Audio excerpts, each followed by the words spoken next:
event.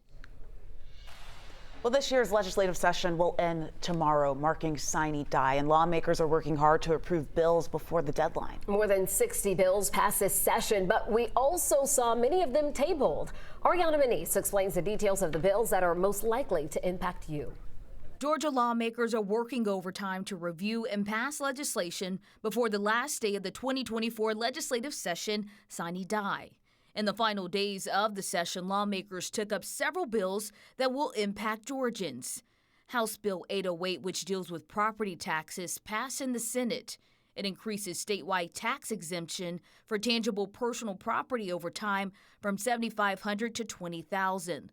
Lawmakers also took up election bills like House Bill 1207. The bill allows local superintendents to proof ballots in certain races and give candidates a chance to review ballots before they're printed. Plus, superintendents can determine the number of voting machines for each precinct. The Senate also passed House Bill 1104. The legislation restricts teaching sex education below 6th grade. It would also require approval from parents first. Plus, it requires schools to notify parents about the books their kids check out from the library.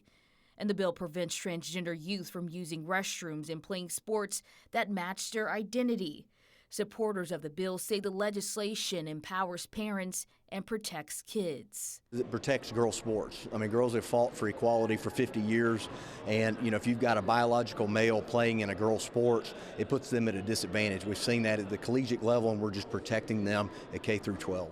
And one Democrat against the measure says it targets some of the most vulnerable people in society. We've seen an increase in over 28 states that have passed legislation like this of rates of violence against the LGBTQ community because when states pass laws like this, they in some ways give permission to people to treat people as different, discriminate against them, and do awful things.